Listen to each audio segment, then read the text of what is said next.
Hi, Lucy.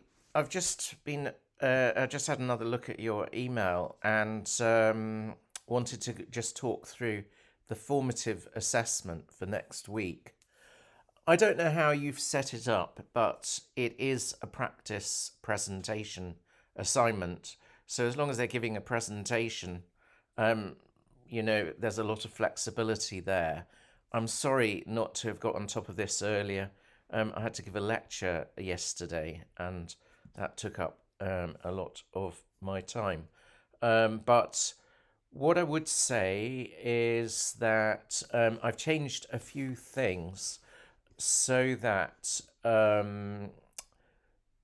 they're as they should have been beforehand. Apologies, I just realised that students could look at and read about the assignments here, but these forms were not actually accessible to them.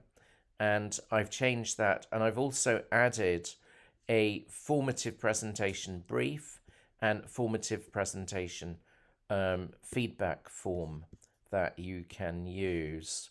So the brief here, the way I've set it up in the past, is to do a 5 to 8 minute presentation. So each student gives a presentation of 5 to 8 minutes, but they visit their museum in groups. So they choose a museum, they go to it, and then they give a presentation about some of the exhibits in the in that museum. But if you're not happy with, if you've set things up differently, then feel free to edit this document, because as long as they're giving a presentation and you're marking the presentation using this feedback form, then I don't see that there's a problem.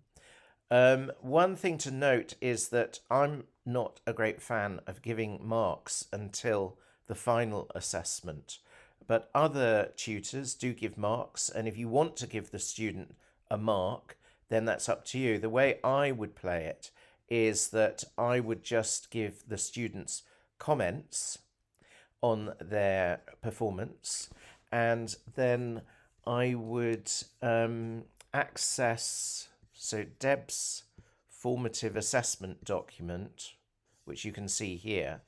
I would then put under this part here the actual percentage that they got. Now, just to give you an idea of how to fill that form out, what I've done is to add a couple of folders to hold on a minute, where are we? So I have added a couple of folders to the Google Drive document, to the Google Drive for our module. And I've added then this teacher folder, and there you can see I've got a screenshot of how I filled out this form last semester. So you can see I put percentages here, but I did not share those percentages with the students. If you want to, you can, and you could even then not give them this formative assessment form. You could give them the summative assessment form if you wanted to, which is the final presentation feedback form. Up to you. What else is there to say here? If you want to look at what I did last semester in the way of feedback, I have just shared with you, just check this. I've shared this set of Google Drive folders from last semester. And if you go into the assessment section, you can see here that we've got the formative group presentations, and here are the is the feedback that I gave them, but it's by no means model. In fact, it may give you some confidence reading that. And another thing is that if you go to that Google Drive folder. Where is it? So you go to that teacher folder. I've put in there a Google Doc with links to the actual student presentations. Now, so you can have a look at what they did.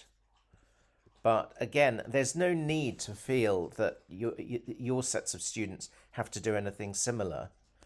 If you want to record the students giving their presentations, then you can do, and I would recommend it, but you don't have to do so. You can just go brooks.zoom.us from within the classroom computer at the front. So there is a Zoom app on the computer. You find it and then sign into it. And you should find that this UEGL 4012 is there because if I just edit this meeting that I set up, I shared it with you. Here we are. So you should find it there and you can use it, but you would need to ask me afterwards to share the links to the actual recording. Alternatively, you could set up your own Zoom and use that to record the students. The reason I do it is that I like to then, in week 5, share a document like this with links to each of the students' recordings, and I get them to watch it and to write a review of their presentation. If you've got any questions about this, you could phone me or send me an email, or that would be the best way of getting in contact. Sorry, I have been a bit behind with this, and I hope that things are okay. I have updated, just so that you know, I've put a link here to the formative presentation instructions, which you can find if you go in the Google Drive so if you go to our Google Drive, can you see the student shared no edit folder? That's another folder that I've just added. And inside there are all the briefs and feedback forms. So Moodle, if you go to Moodle, these ones link to this folder. So if you click on any of these, it will then link to this folder. Where are we? Here we are. And open these documents here. And this folder is shared with the students, but only in view mode. So if they're logged into the computers using their Brooks credentials, they can only view these files. They can't actually edit them. Okay, all the best. Bye.